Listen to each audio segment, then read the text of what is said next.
सच्चिदानंदरूपाय विश्वोत्पत्त्यादिहेतवे तापत्रय विनाशाय श्रीकृष्णाय वयं मंगलम भगवान विष्णु मंगलम गरुड़ध्वज मंगलम पुंडरीकाक्ष मंगलाय तनोहरि। ये हम लोग कल हमने मांडुक्य उपनिषद का आलास शांति प्रकरण में कल 39वां श्लोक पढ़ा था। आज अभी 40वां पढ़ने जा रहे हालात का क्या हैं। हालात अभी आएगा इसमें। जागृत में देखकर भी उन पदार्थों को स्वप्न में नहीं देखता। कभी ऐसा होता है जागृत में जो जो पदार्थ देखे वो स्वप्न नहीं होता। इसलिए यह कहा जाता है कि जागृत अवस्था स्वप्न का कारण है। उसे परमार्थता सत मानकर ऐसा नहीं कहना चाहिए। परमार्थता तो किसी का किसी भी प्रकार कार्य कारण भाव होना संभव नहीं है। किस प्रकार बतला रहे हैं। नास्त्य हेतु कमसत् नास्त्य सद्धेतु कमसत् सत् असत् असत् सद्धेतुकम तथा सत् असत् सद्धेतुकम तथा सच्च सद्धेतुकम नास्ति सद्धेतुकम सत् कुतः सद्धेतुकम सत् कुतः। ना तो असत पदार्थ ही असत कारण वाला है और न सत पदार्थ ही असत कारण वाला है। इसी प्रकार सत पदार्थ भी सत कारण वाला नहीं है। फिर असत पदार्थ ही सत कारण वाला भला कैसे हो सकता है। कह रहे कि असत कारण वाला असत पदार्थ भी नहीं है।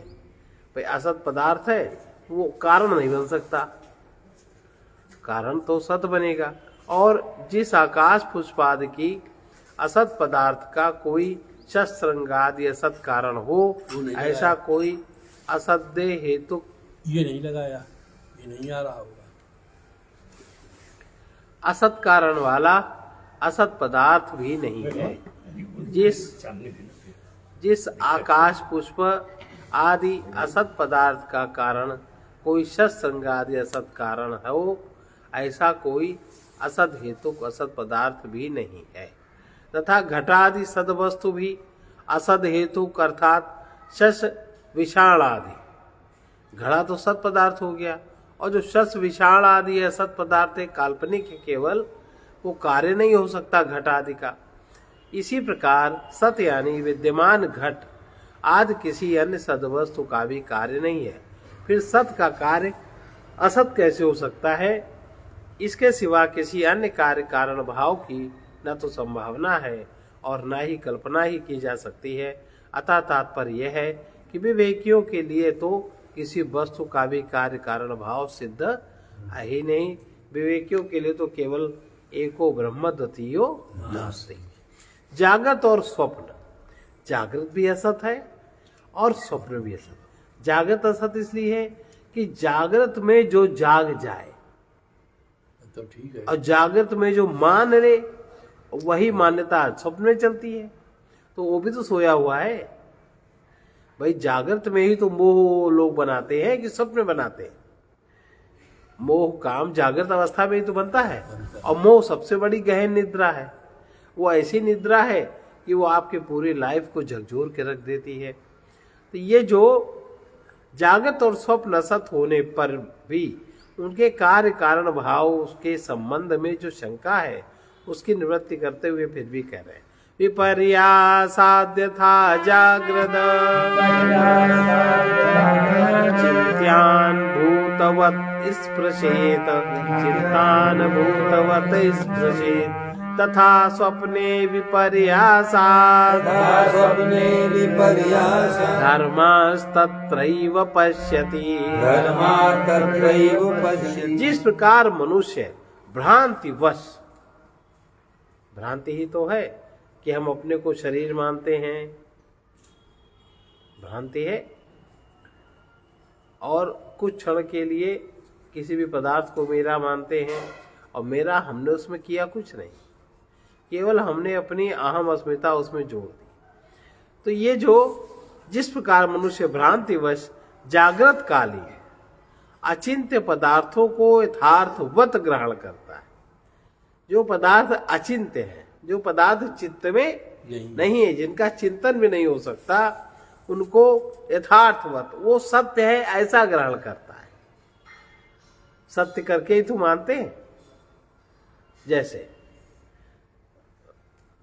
हमारा फलाना संबंधी हमें कभी नहीं छोड़ सकता, और हम उस समय ये बात को भूल जाते हैं कि उस संबंधी के करीब सबसे पहले उसकी मन की वासना है। अगर उसकी वासना के काम आप नहीं होगे तो आप उसके लिए किसी मतलब के नहीं। इतना ही जानता है, अगर हमारी पूर्ति है तब तो ये हमारे हैं, और अगर हमारी पूर्ति नहीं है तो हमारे का कोई मूल्य महत्व नहीं। ये बात भूल जाते, और कितना गर्व, कितना गुमान, जो भी हमारी संपत्ति प्रॉपर्टी है, पुत्र आदि के पास है, सब ठीक है, सब संपन्न है, फिर भी हम उनको परमात्मा की सृष्टि में दान नहीं कर सकते। उन्हीं को देंगे, अब वो फिर उसका मिसयूज करते हैं। वो चाहे जो करें, वो मिसयूज करें, उपयोग करें, पर हमारी जो आसक्ति, हम प्रेम भाववश नहीं देते, आसक्ति बस, हम भ्रांतिवश देते हैं। भ्रांति क्या है? ये हमारे हैं, ये हमें कभी नहीं छोड़े। उदाहरण साफ है, जिन माता पिता को पेंशन नहीं मिलती, उन माता पिता को जो रखता है, सेवा करता है, वो तो महत्वपूर्ण है। और जिनको पेंशन नहीं मिलती, उनके साथ कोई सामान्य व्यवहार करके दिखाए तो वो है महत्वपूर्ण, जागृत है थोड़ा। और जिनको पेंशन आदि मिलती है, सारे साधन आदि सुलभ है, उनके साथ भी कोई नहीं करता। उनको लगता है ये हमें नहीं देंगे तो जाएंगे कहाँ, नौकर लगा देंगे। अभी भ्रांति है ना, इस भ्रांति से व्यक्ति अपने को निकालना नहीं चाहता। कायदे से नियम क्या है कि जैसे आप है, आपको आपके लड़के लड़की बहू सब सामर्थ्यवान है, उन्हें आपकी कुछ जरूरत नहीं इस समय अर्थ आदि की, और फिर भी अगर आपकी पेंशन में आपके खर्च के अलावा जो बचता है, तो आप उसमें किसी के साथ सदव्यवहार भगवान की सृष्टि जान के नहीं कर सकते। वो कहेंगे हमें आपने बताया क्यों नहीं, हमसे बिना बताए ऐसा आपने क्यों किया, उनका क्या अधिकार आप पर। और आप अगर उनसे कह दो कि आप जो भी करते हो हमें आपने क्यों नहीं बताया, इतना आप खर्च करते हो, तो आपका ये अधिकार नहीं है। अभी भ्रांति है ना, ये भ्रांति है। आप उनसे नहीं पूछ सकते कि इतना आप जो खर्च करते हो ये व्यर्थ है, ये सार्थक है, ऐसे नहीं करना चाहिए, ऐसे करना चाहिए, लेकिन आप नहीं पूछ सकते। अगर पूछ दिया तो निकल जाइए, लेकिन आपके पास जो थोड़ा है उस पर उनका अधिकार है, उनके पास जो अधिक है, अधिक के थोड़े पर भी आपका अधिकार नहीं। सत्य है ना ये? पर इस सत्य को भ्रांतिमान मन स्वीकार नहीं करता, इतना वो भ्रम में है। अब ये भ्रम टूट जाए तो मोह छूट जाए, अविद्या समाप्त। तो मोह और भ्रम है तो समाप्त होना है। अब मोह भ्रम यहाँ हम लोगों के आसपास जिंदगी में चल रहे हैं कि नहीं, उसको हम समझना नहीं चाहते। जिस दिन समझ लेंगे उसी दिन मोह टूट जाएगा, और उसी दिन आप जाग जाओगे। आप जाग जाओगे तो उनके साथ किया हुआ कोई भी कर्म, ना तो पुण्य कर्म है, ना तो परोपकार है, और ना तो आपका कर्तव्य है। इस अवस्था में इस वक्त आपको अपने परिवार के साथ किया हुआ कोई भी कर्म ये चीजें नहीं है। अगर आप परमात्मा की सृष्टि में वही कर्म करते हो तो पुण्य है, दान है, शुभ कर्म है, आपको स्वर्ग में बाहर अगले जन्म में मिलने वाला है। लेकिन उनके साथ जो भ्रांतिमान आपके संबंध है वो कुछ भी आपको मिलने वाला। और ऊपर से एक एहसान ये है, हमें नहीं देंगे तो देंगे, जाएंगे कहाँ? ये है, ये भ्रांति है ना। तो ये भ्रांति कोई समझना चाहता है, और ना ही ये कोई दूर करना है। तो ये कह रहे हैं जिस प्रकार मनुष्य भ्रांतिवश जागृत कालीन अचिंत्य पदार्थों को यथार्थवत ग्रहण करता है, भ्रांतिवश जो अचिंत्य है, जिसका चिंतन नहीं हो सकता, जिसको आप समझते नहीं, जिसको आप जानते नहीं, अब किसी की मनोवृत्ति का आपको ज्ञान तो है नहीं, ना उसके संग संस्कार का ज्ञान है कि आपका उसका कौन सा रिलेशन था, वो आपसे बदला ले रहा है कि आप उससे बदला ले रहे हो, कि आपका ऋण है कि उसका, आप कुछ भी नहीं जान, अचिंत्य, आप उसको कुछ भी नहीं जानते, फिर भी आप यथार्थवत ग्रहण करते हो, मतलब ये मेरे है, जबकि सत्य है वो आपके मेरे नहीं। आपके शरीर को उन जीवों ने माध्यम बनाया, आप माध्यम बने, और जितना माध्यम बने उतना आपने उनको पूरा सामर्थ्यवान कर दिया अपनी हैसियत के अनुसार। और इसके अलावा मेरेपन का क्या ढूंढ, ये चीज समझनी चाहिए। भाई अपना भी तो सतासत कर्म कुछ बनाना है कि नहीं बनाना, कि उसी में घुसे रहना है, बनाना है ना। तो ये कह रहे अचिंत्य पदार्थों को, जिसका आप चिंतन नहीं कर सकते, जिसको आप जानते नहीं, जिसको आप समझते नहीं, उनको आप यथार्थवत ग्रहण करते हो कि वो ही आपके अपने हैं, उसके अलावा दुनिया में कहीं कुछ नहीं है। उसी प्रकार स्वप्न में भी, जैसे जागृत अवस्था में ये अवस्था है, उसी प्रकार स्वप्न में भी भ्रांतिवश स्वप्नकालीन पदार्थों को वहीं वो उसी अवस्था में देखता है। जो स्वप्नकालीन पदार्थ है, जिस प्रकार जागृत अवस्था में अचिंत्य पदार्थों को, जिसको आप कुछ नहीं जानते, चित्त में संस्कार भी नहीं आपको पता है, फिर भी आप उसको यथार्थवत ग्रहण करते हो, उसी प्रकार स्वप्न में भी भ्रांतिवश स्वप्नकालीन पदार्थों को यथार्थवत आप उसी अवस्था में जैसे देखते हो, उसी अवस्था में आप स्वप्न ग्रहण करते हो। अब जागृत और स्वप्न में अंतर क्या रहा? नहीं रहा ना, कुछ नहीं रहा। क्या अंतर रहा? आप कहां जागे, आपने क्या किया? भाई जिंदगी में जब आपसे यमराज का प्रश्न होगा कि आपने ऐसा क्या किया, जवाब है, और जागोगे नहीं तो ये बात समझ में आने वाली नहीं है। करोड़ों भीड़ इसी में डूब रही है, इसी में उतरा रही है, कोई बोध नहीं, कोई सत्संग वाला व्यक्ति इस तरीके की बात नहीं करता। कर दे तो आप जाओगे ही नहीं, तो आपके मन में सहलाने वाली बातें की जाती हैं। अब भगवान का भजन कर लो, बेड़ा पार हो जाएगा। का बेड़ा तुम्हारा पार भा जो तुम भजन करे हो, तुम तो और माया फंस गए कि हमारा बड़ा आश्रम हो जाए, हमारे पास बड़ा धन हो जाए, हम बड़े हो ना हम अंदर से, पर हमें वो उपाधि लटका दी जाए, तुम तो पड़ गए इसमें। तुम क्या भगवान का भजन करके बताओगे कि वो ठीक हो जाएगा? कोई गारंटी बताइए। आज जो त्याग त्याग चिल्लाते हैं मंचों से, राग राग चिल्लाते हैं मंचों से, दान दान चिल्लाते हैं मंचों से, उनके जीवन में ये चीजें कितनी हैं? कुछ है? नहीं है ना। अभी उनके आसपास उनके किसी पारिवारिक संबंध का अगर अर्थ की जरूरत पड़ जाए, सुरक्षा की जरूरत पड़ जाए, आप लोग दे दोगे, लेकिन ये जो चिल्लाने वाले व्यक्ति नहीं दे, क्योंकि इनका अहंकार पूरा है। तो हम तो ज्ञानी तो हैं, हमें तो लोग ज्ञानी मान के सम्मान देते ही। अब ये कितने बड़े भ्रम में है ना, भ्रम में, और उन्हें अपने मोह भ्रम का ज्ञान नहीं। जिस प्रकार कोई पुरुष विपर्यास अर्थात अविवेक के कारण जागृत अवस्था में रज्जू सर्प आदि अचिंतनीय अर्थात जिसका चिंतन नहीं किया जा सकता। रस्सी का चिंतन क्या करोगे? रस्सी है तो है। हमने सांप माना, सांप का चिंतन थोड़ी ना आपने किया, वो तो आपके अंदर से ऐसी भावना उद्वेलित हुई, आपने उसको सांप मान लिया। इतनी सी बात में चिंतन कहाँ किया कि हम सांप मानेंगे या रस्सी है? कोई चिंतन नहीं किया।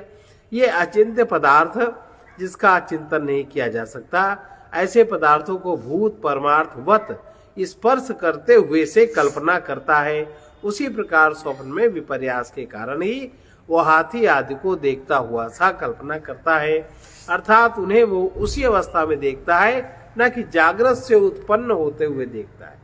कि जागृत का किस समय का संस्कार हमारे अंदर है, किस समय का कर्म बीज अंदर है, जो ये चीज स्वप्न में प्रकट हुई, सब कोई कुछ नहीं जानता। ये है ना सामान्य जिंदगी। अब जगत उत्पत्ति का उपदेश किनके लिए, ये सब बातें किनके लिए हैं? इन बातों को समझने की हैसियत कौन रखता है? कौन समझ पाएगा? किसको अधिकार है अपने को दुख से छूटने का? चाहते सब हम दुख से छूट जाए, लेकिन वो पात्र तो नहीं है, क्योंकि कर्म तो उनके ऐसे हैं विपरीत, बिल्कुल विपरीत। दुख से कैसे वो छूटेंगे? नहीं छूट सकते। उपलम्भात समाचारात अस्ति वस्तुत्ववादिनाम जातिस्तु देशिता बुद्धै अजातेस्त्रसताम सदा अजातेस्त्रसताम। वस्तुओं की उपलब्धि, वस्तु कोई भी प्राप्त हो, वस्तुओं की उपलब्धि और वर्णाश्रम आदि आचार के कारण, वर्णाश्रम आदि का जो आचार धर्म है, ब्राह्मण का अलग है, क्षत्रिय का अलग है, वैश्य का, शूद्र का अलग है। अच्छा, अगर वो ना भी अलग पालन करें तो उनकी प्रकृति वो वही लेके पैदा हुए, वो वही करेंगे जो शूद्र का होता है। तभी तो वो शूद्र है, तभी तो उनका उस परिवार में जन्म मिला, और तभी तो वो ब्राह्मण है, उनका उस परिवार में जन्म मिला। अब ब्राह्मण में शूद्र है, वो उससे अलग कैसे हो सकते हैं? ब्राह्मणों में कोई वैश्य है, वो वैश्य वृत्ति से कैसे अलग हो सकता है? वही करेगा वो। तो वस्तुओं की उपलब्धि और वर्णाश्रम आदि आचार के कारण जो पदार्थों की सत्ता स्वीकार करते हैं कि पदार्थ है, तथा अजाति से जो उत्पन्न हुआ वो उसी को स्वीकार करते हैं कि जो हमें दिखाई पड़ता है, जो उत्पन्न हुआ है, हम उसी को सत्य मानते हैं। और अजाति से जो कभी उत्पन्न नहीं होता, उससे वो भय मानते हैं। और इतना कोई नहीं जानता ये लोग कि शरीर हमारा उत्पन्न हुआ, और शरीर सदा कैसे है, जो नहीं उत्पन्न हुआ उससे सदा है। उत्पन्न होने मात्र से तो सदा हुआ नहीं है, और जो नहीं उत्पन्न हुआ है उसका जब संबंध विच्छेद हो जाता है तो वहीं तुरंत शरीर भी बिखर जाता है। ये नहीं जानते, तो वो अजाति से भय मानते हैं कि जो उत्पन्न नहीं हुआ उससे वो डरते हैं। विद्वानों ने सर्वदा उन्हीं के लिए जाति का उपदेश दिया है। जो ऐसे लोग हैं उन्हीं के लिए जाति का उपदेश दिया है, जो पदार्थों की सत्ता स्वीकार करते हैं, अजाति से भय मानते हैं। उन्हीं विद्वानों ने उन्हीं के लिए जाति का उपदेश किया है। माने जो पदार्थ उत्पन्न होता है, नष्ट होता है, क्या उसकी गति है, क्या उसकी मति है, किस प्रकार उससे हटना चाहिए, तो विद्वान उन्हीं व्यक्तियों का के लिए यह उपदेश करता है, दूसरे के लिए उपदेश नहीं करता। जो अजाति से भय नहीं मानते उनको क्या उपदेश की जरूरत है। तथा बुद्ध यानी अद्वैतवादी विद्वानों ने जो जाति माने जगत की उत्पत्ति का उपदेश दिया है, उसका यह कारण है कि उपलंबन का नाम उपलम्ब है, तथा उपलम्ब अर्थात उपलब्धि से समाचार वर्णाश्रम आदि धर्मों के सम्यक आचरण से, वर्णाश्रम आदि धर्मों का जो सम्यक आचरण करता है, इन दोनों कारणों से वस्तुओं का अस्तित्व मानने वाले द्वैत पदार्थों का वस्तुत्व है, ऐसा पहले दृढ़ आग्रही, श्रद्धालु, मंद विवेकीशील पुरुषों को ब्रह्मात्मय के बोध की प्राप्त रूप अर्थ के उपाय रूप से उस जाति का उपदेश दिया है। उसमें उनका यही तात्पर्य है कि अभी वे भले ही इसे स्वीकार कर लें, परंतु वेदांत का अभ्यास करते समय उन्हें स्वयं ही अजन्मा अद्वितीय आत्म संबंधी विवेक हो जाएगा। शुरुआत उनके लिए इतिहास करी गई कि अब अभ्यास करो इसका। जब ये करते रहोगे तो अपने आप जो अजन्मा है, जो स्वयं है, अद्वितीय है, आत्मा संबंधी विवेक हो जाएगा। उन्होंने परमार्थ बुद्धि से उसका उपदेश, विद्वानों ने, कि हम बड़ा परमार्थ कर रहे हैं, तुम्हारा कल्याण हो जाएगा, इसका उपदेश नहीं किया। तुम्हारा कल्याण तो तभी होगा जब तुम जागृत होगे, इसके अलावा तुम्हारा कल्याण कोई भी करने में समर्थ नहीं। अरे बिल्कुल झूठ बात है कि भगवान कल्याण कर देंगे। कहाँ किया? किसी का हुआ? जब भगवान थे कल्याण हुआ क्या? बल्कि वो भी बात झूठी प्रतीत होती है कि अर्जुन तुम युद्ध करो, अगर मरोगे तो तुम्हें स्वर्ग मिलेगा, और अगर जिंदा रहे तो पृथ्वी का राज्य भोगोगे। इसमें एक बात तो सत्य है, जिंदा रहे पृथ्वी का राज्य तुम्हें मिल गया, पर मरने के बाद स्वर्ग में जाओगे क्या गारंटी? प्रेत बन के घूम रहे, बहुत से लोग दिखाई पड़ते भूत बन के घूम रहे, अभी तक उन्हें शरीर नहीं मिला।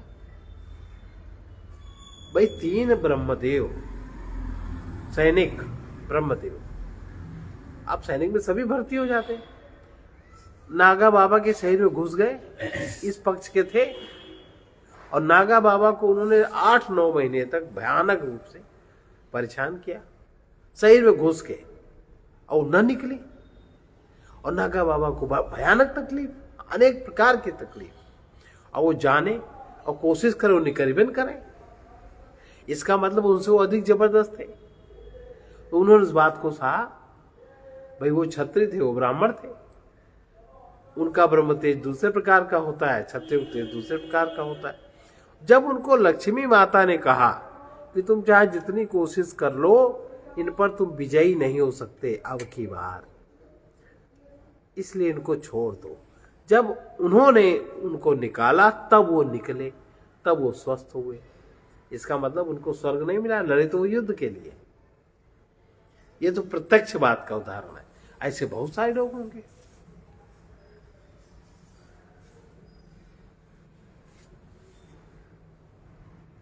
तो ये जो कह रहे हैं कि स्वयं ही अजन्मा, जब तक हम नहीं जागते, कहने का अर्थ यह है तब तक कल्पनाएं कुछ दूर तक साथ देती हैं, लेकिन ज्यादा साथ नहीं देती।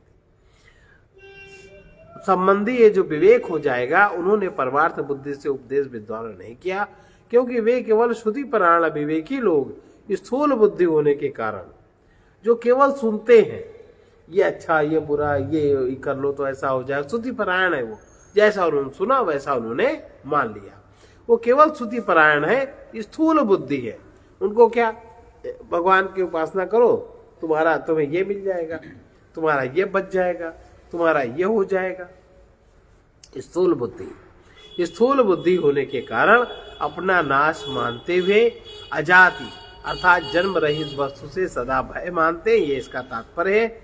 यही बात अपने उपाय सो बता रहा है इत्यादि श्लोक में अद्वैत प्रकरण में पहले बात कही जा चुकी है। अब ये बात स्पष्ट हुई। सन्मार्गगामी जो द्वैतवादी है, जो दो मानते हैं, सन्मार्गगामी है, मार्ग उनका अच्छा है, उनकी गति क्या होती है? मान लो हम अद्वैतवादी, हमें अद्वैत का ज्ञान नहीं हुआ, आपको अद्वैत का ज्ञान नहीं हुआ, आप द्वैतवादी हो।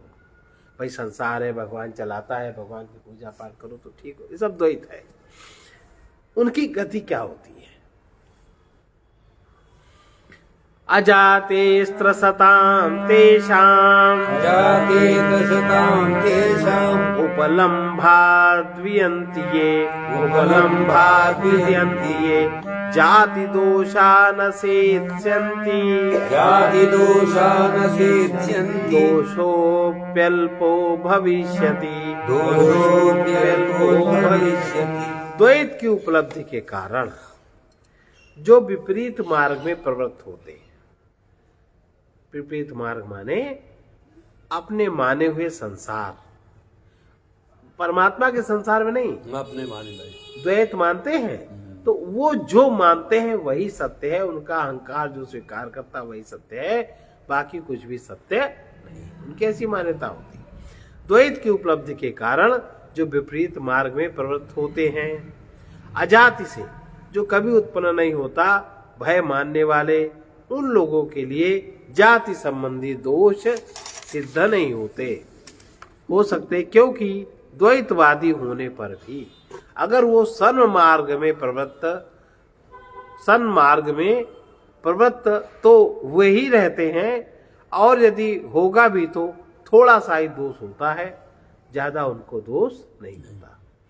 जैसे जो लोग इस प्रकार पदार्थों की उपलब्धि, वर्णाश्रम आदि के आचारों के कारण अजन्मा वस्तु से डरते हैं, आत्मा से भय करते हैं कि अगर आत्मज्ञान हो जाएगा तो हम साधु बन जाएंगे, अगर सत्संग में जाएंगे तो ऐसा हो जाएगा, डरने वाले हैं। और द्वैत पदार्थ हैं, वो जो समझ रहे हैं पदार्थों से सुख है, द्वैत पदार्थ है, ऐसा समझकर अद्वैत आत्मा के जो विरुद्ध चलते हैं, आत्मा की बात नहीं सुनते, नहीं मानते, उसके विरुद्ध चलते हैं, पदार्थ के संग्रहण में ही लगे रहते हैं, और वो उनकी मौत आ गई। तो द्वैत स्वीकार जो करते हैं, उन अजाति से भय मानने वाले, वो अजाति से भय मानने वाले श्रद्धालु, श्रद्धा तो है उनके अंदर, श्रद्धालु सन्मार्ग का अवलंबन लेने वाले पुरुषों को जाति दोष माने उत्पन्न हुए पदार्थों का दोष। अब जैसे जो सन्मार्गामी है, हमें परमात्मा ने ये वस्तु दी, परमात्मा को भी डाले रहते हैं, द्वैतवादी हैं, भगवान कृपा करेंगे तो ऐसा हो जाएगा, ऐसी रहती है ना भावना। कोई भी वस्तु है, पहले अपने मंदिर में भगवान का भोग लगा दिया, कर दिया, जो समाज में प्रचलन है। तो होने वाले जो जाति की माने जो वस्तुएं उत्पन्न हुई हैं, उनकी उपलब्धि के कारण होने वाले दोष उनके सिद्ध नहीं होते, क्योंकि वे विवेक मार्ग में प्रवृत्त हैं। विवेक मार्ग माने वो सत्य को, परमात्मा को स्वीकार कर रहे हैं। एक व्यक्ति स्वीकार ही नहीं करता, वो स्वीकार कर रहे हैं, कहीं भागवत सुन रहे हैं, कहीं कथा सुन रहे हैं, कहीं उसके अनुसार आचरण कर रहे हैं। गलत मार्ग उनका नहीं है, दुराचरण में नहीं चलते, वो सन्मार्ग में चलते हैं। तो सन्मार्ग का फल है विवेक मार्ग में प्रवृत्त है। और यदि कुछ दोष होता भी है पदार्थ का, बहुत अल्प होता है, अर्थात केवल सम्यक दर्शन की अप्राप्ति के कारण होने वाला दोष होता है कि उन्हें तत्व ज्ञान आत्मज्ञान नहीं होता। मरेंगे अच्छे से, स्वर्ग जाएंगे अच्छे से, पुनः पैदा होंगे अच्छे से, तो इनमें कोई ये नहीं होता। अब जो अद्वैतवादी है, वो आत्मबोध आत्मज्ञान के कारण सदा दुख से मुक्त हो जाता है, वो अपना थोड़ा थोड़ा करते रहते हैं। उपलब्धि और आचरण की अप्रमाणता, अगर ऐसा कहो कि उपलब्धि और आचरण तो प्रमाण है, उसको क्या मिला और आचरण कैसा करता है, इसलिए द्वैत वस्तु है ही, द्वैत वस्तु है ही। तो ऐसी बात नहीं, क्योंकि उपलब्धि और आचरण का तो व्यभिचार भी होता है। किस प्रकार व्यभिचार हो सकता है उसको बता रहे। उपलम्भात समाचारान माया हस्ति यथोच्यते, माया हस्ति यथोच्यते, उपलम्भात समाचारात समाचारात् अस्ति वस्तु तथोच्यते, अस्ति वस्तु तथोच्यते। ये जो उपलब्धि और आचरण के कारण उनको जो भी उपलब्धि हुई है जगत में, उनके अपने सदाचरण के कारण तो सद वस्तुएं मिली। अगर कोई अद्वैत बोधी है, अगर सदाचरण नहीं करेगा तो वो भी वही दंड का भागी होगा। उपलब्धि और आचरण के कारण जिस प्रकार माया जनित हाथी को हाथी है इस प्रकार कहा जाता है, माया वाला हाथी है, जादूगर जो बनाता है, उसी प्रकार उपलब्धि और आचरण के कारण वस्तु है ऐसा काम चलाने के लिए कहा जाता है, लेकिन यथार्थ में वस्तु नहीं है। हाथी के समान माया जनित हाथी भी देखने में आता है। हाथी के समान यहाँ माया हस्ती के साथ भी बंधन आरोहण आदि हस्ती संबंधी धर्मों द्वारा व्यवहार करते हैं। जिस प्रकार असत होने पर भी वो हाथी है, आकार दिख रहा है, हाथी है कहेंगे, और पता है अभी नहीं रहेगा, ये भी पता, उसने हमारी दृष्टि बांध दी, सब कुछ पता है, पर वो हाथी तो है, आकार उसका दिख रहा है तो हाथी है। उसी प्रकार से असत होने पर भी वो हाथी है ऐसा कहा जाता है। उसी प्रकार उपलब्धि और आचरण के कारण भेद रूप द्वैत वस्तु है ऐसा कहा जाता है। अतः अभिप्राय यह है उपलब्धि और आचरण द्वैत वस्तु के सद्भाव में कारण नहीं है। उपलब्धि और आचरण से आपको द्वैत वस्तुओं की प्राप्ति होती है। आप लेकिन कब कैसे, जब सदाचरण माने आप जब परमात्मा को स्वीकार करते हो और परमात्मा का जगत है ऐसा जान के जब आप चलते हो, तब आप 2 मानो 4 मानो इसको कोई फर्क नहीं पड़ता। आखिरी में कह रहे परमार्थ वस्तु क्या है, तीन प्रकार की सत्ताएं। एक प्रतिभासिक सत्ता, जो हम लोग स्वप्न में अनुभव करते, प्रतिभास। और दूसरी व्यवहारिक सत्ता, जो जागृत अवस्था में हम लोग जीते हैं। और तीसरा परमार्थ सत्ता, परमार्थ, जहां ना व्यवहारिक है, जहां ना प्रतिभासिक है। अच्छा, तो जिसके आश्रय से जाति आदि, जिसके आश्रय से जाति माने जगत उत्पन्न होता है और असत बुद्धि भी होती है। भाई सत, ये पदार्थ सत है, असत बुद्धि है। ये असत बुद्धियां होती हैं, वो आखिर परमार्थ वस्तु है क्या, इस पर कह रहे हैं। जात्याभासम चलाभासम, जात्याभासं चलाभासं वस्त्वाभासम तथैव च, वस्त्वाभासं तथैव च। अजाचल अजाचलम वस्तुस्त्वम, अजाचलम वस्तुत्वम, विज्ञानम शांतम अद्वयम, विज्ञानं शान्तम् अद्वयम्। जात्याभासम चलाभासम, जात्याभासं चलाभासं वस्त्वाभासम तथैव च, वस्त्वाभासं तथैव च। अजाचलम वस्तुत्वम, अजाचलं वस्तुत्वं, विज्ञानम शांतम अद्वयम। विज्ञानं शान्तमद्वयम्। जो कुछ जाति के समान, जाति माने उत्पन्न होने वाले, जो कुछ भी वस्तु के उत्पन्न होने के समान भासने वाला है, चल के समान इधर उधर आ जा सकता है, चल चल होएगा। जो जात उत्पन्न होगा वो चल पदार्थ होगा, चाहे कुछ भी हो। चल के समान भासने वाला और वस्तु के समान जो भासने वाला है, वो अज अचल अवस्थ रूप शांत एवं अद्वितीय विज्ञान ही है। जो अजात्य होकर भी जातिवत प्रतीत हो, उसे जात्याभास कहते हैं। उसका उदाहरण जैसे देवदत्त उत्पन्न होता है, वो चल के समान प्रतीत हो, उसे चलायमान कहते हैं। जैसे वही देवदत्त जाता है, वस्तुआभासम, वो वस्तु धर्मी द्रव्य को कहते हैं, और उसके समान प्रतीत हो, वो वस्तुआभास है। जैसे वही देवदत्त गौर और दीर्घ है, देवदत्त उत्पन्न होता है, चलता है, तथा वो गौर और दीर्घ है, इस प्रकार भासता है। किंतु परमार्थता तो अज अचल अवस्तुत्व और अद्रव्यत्व ही है। ऐसा वो कौन है, इस पर कहते हैं विद्वान विज्ञान अर्थात विज्ञप्ति, तथा वो जाति आदि से रहित होने के कारण शांत और इसी से अद्वैत भी है, यही इसका तात्पर्य है। एवं न जायते चित्तम, एवं न जायते चित्तम्, एवं धर्मा अजास्मृता, एवं धर्मा अजास्मृता, एवमेव विजानन्तो, एवमेव विजानन्तो, न पतन्ति विपर्यये, न पतन्ति विपर्यये।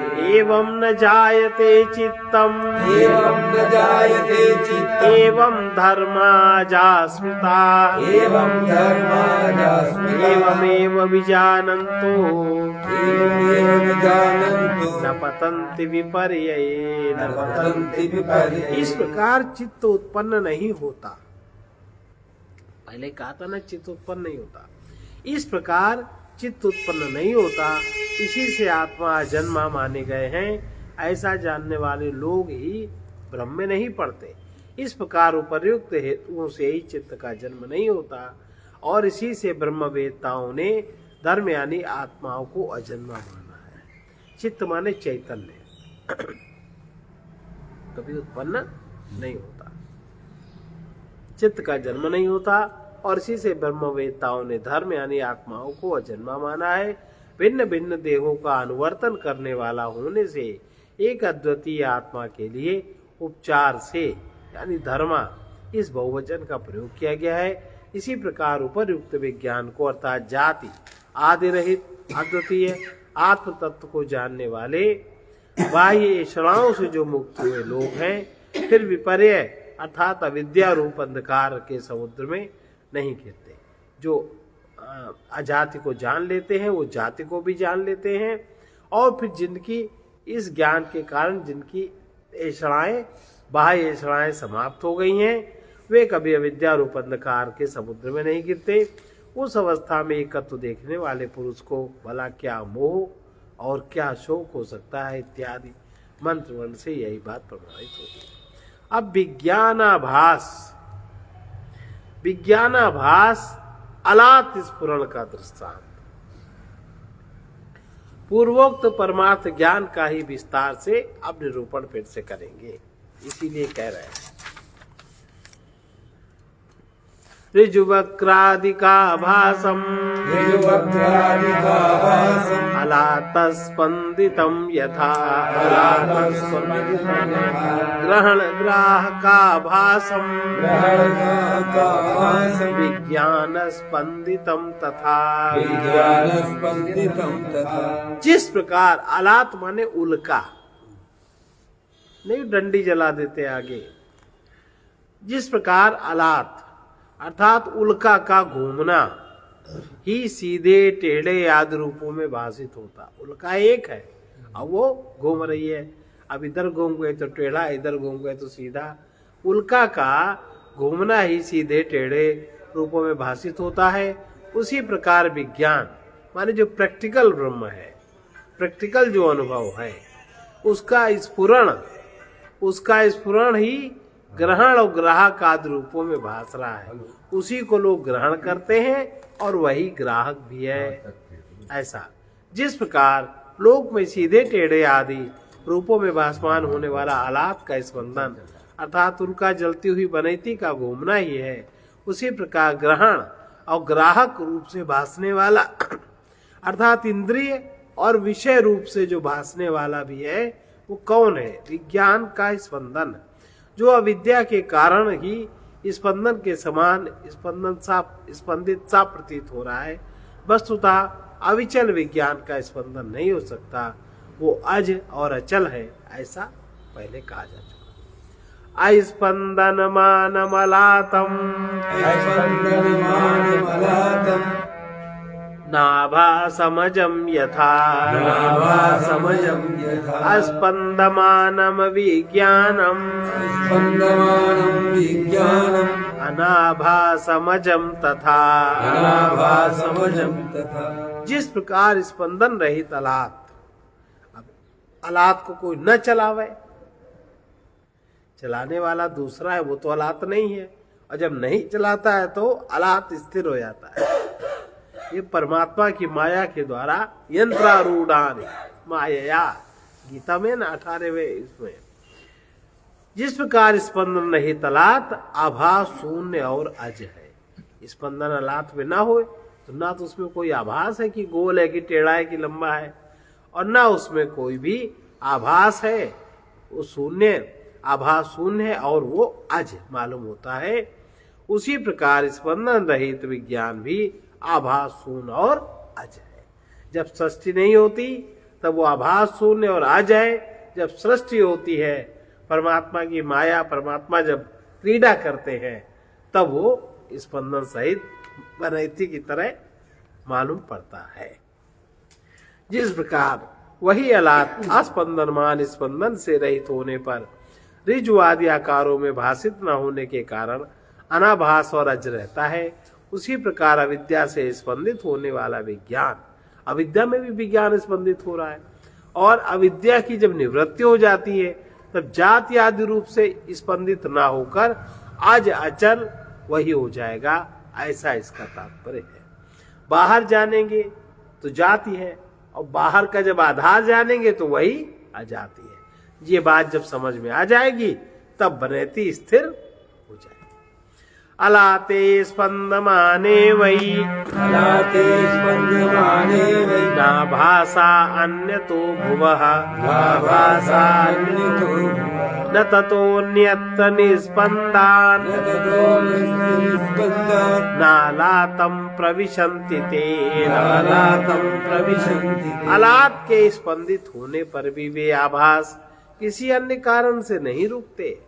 अलात का स्पंदन है, हमें पता है कि हमारे इस कर्म का ये फल है, लिखा भी है सब जगह, ये होने वाला है, हमें बात जान भी लें, और फिर भी अगर हमारे कर्म का बीज वैसा है तो कर्म का फल घटित होगा। तुम्हारी बुद्धि में ज्ञान भी, तुम जानते भी रहोगे और भोगते भी रहोगे।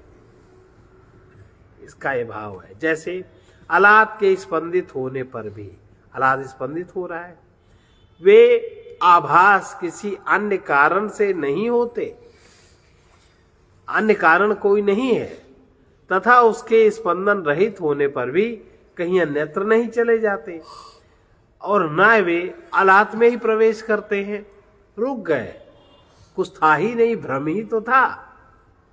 ये नहीं देखा कि कौन घुमा रहा है, आधार नहीं देखा कि कौन कर रहा है, क्यों कर रहा है। अकेले ऊपर ऊपर देखा तो कुछ बात समझ में नहीं आने वाली। उस आलात के स्पंदित होने पर भी वे सीधे टेढ़े आभास आलात से भिन्न कहीं अन्यत्र से आकर आलात में उपस्थित नहीं हो गए, अतः वे किसी अन्य से होने वाले भी नहीं है, तथा निष्पन्द हुए उस आलात से वे कहीं अन्यत्र नहीं चले जाते और न उस निष्पन्द आलात में ही प्रवेश कर जाते। कुछ नहीं, केवल आपकी दृष्टि का भ्रम होता है, वो ठीक हो जाता है। इसके अतिरिक्त न निर्गता अलाताते द्रव्यत्वाभावयोगतः विज्ञानेऽपि तथैव स्युः आभासस्य विशेषतः। उनके द्रव्यत्व के अभाव का, उनमें अलात में अगर द्रव्यत्व का अभाव का योग होने के कारण उसका द्रव्य नहीं रहा, तेल नहीं रहा, कपड़ा नहीं रहा, तो आग भी बुझ गई। उस द्रव्यत्व के अभाव का योग होने के कारण वे आलात से भी नहीं निकले नहीं, उनमें कोई द्रव्य नहीं रहा तब भी वो निकले थोड़ी। ये तो आपकी दृष्टि का ही भ्रम है। इसी प्रकार आभासत्व में समानता होने के कारण विज्ञान के विषय में भी यही समझना चाहिए। द्रव्यावत्व योग के कारण द्रव्य के भाव का नाम द्रव्यत्व है, उसके अभाव को द्रव्यत्वाभाव कहते हैं। उस द्रव्यत्वाभाव योग अर्थात द्रव्यत्वाभाव रूप युक्ति के कारण यानी वस्तुत्व का अभाव होने से भी यह आभास घर आदि से निकले के समान आलात से भी नहीं निकले हैं, क्योंकि प्रवेश आदि होने में तो वस्तु ही संभव है, अवस्तु नहीं। विज्ञान में माने जो प्रतीत हो रहा है वो जात्य आदि आभास भी ऐसे ही समझने चाहिए। जो हमारी बुद्धि में प्रतीत हो रहा है, उत्पन्न होना, नष्ट होना, बदलना, वो भी आलात के आभास की तरह समझना चाहिए, क्योंकि आभास की सामान्यतया होने से उनकी तुल्यता है। अब उनकी तुल्यता किस प्रकार है ये हम लोग कल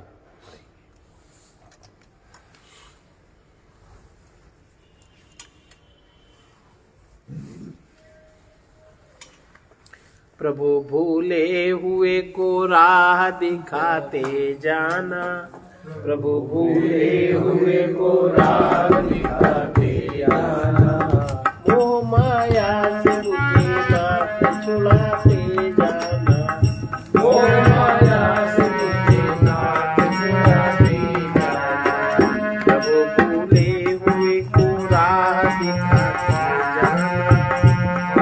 भूले हुए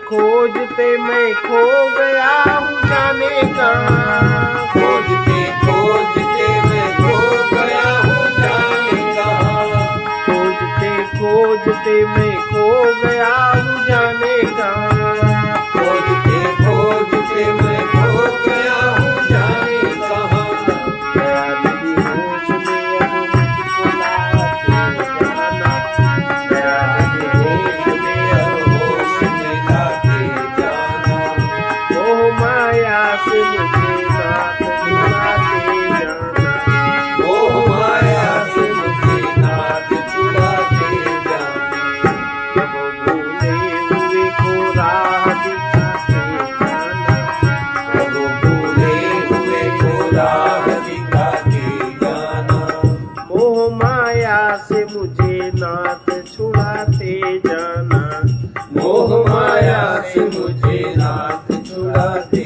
जाना।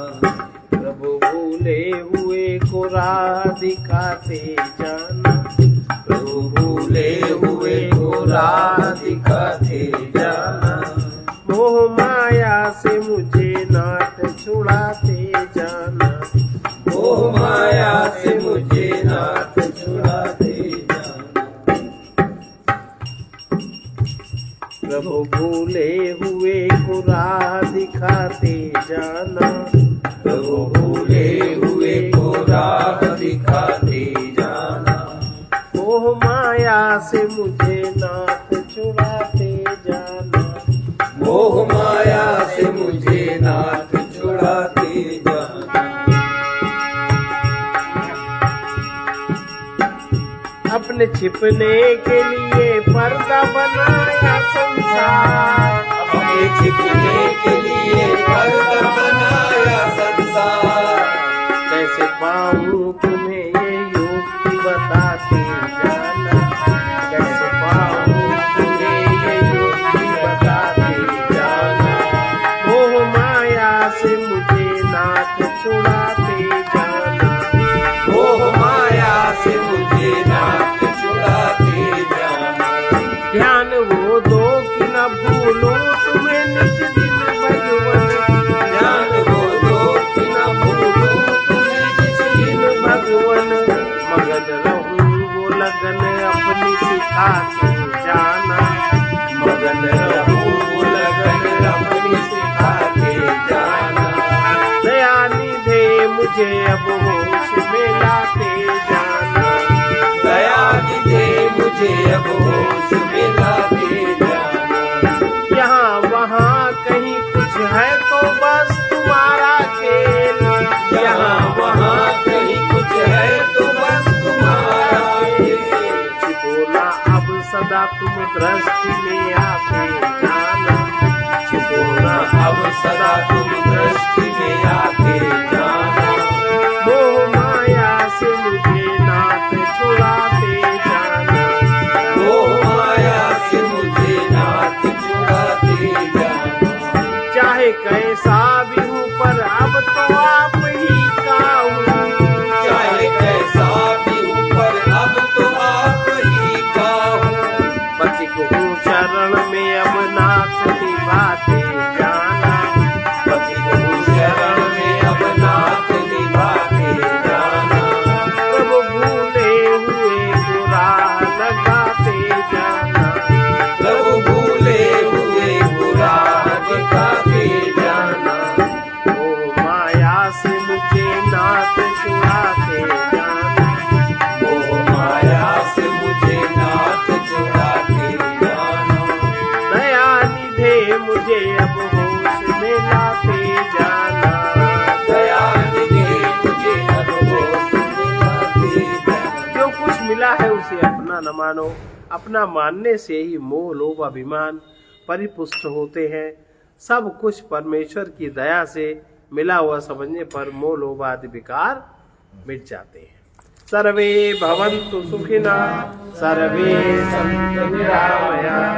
सर्वे भद्राणि पश्यन्तु मा कश्चित् दुःखभाग् भवेत्। कृष्णाय वासुदेवाय हरे परमात्मने प्रणतक्लेशनाशाय गोविन्दाय नमो नमः।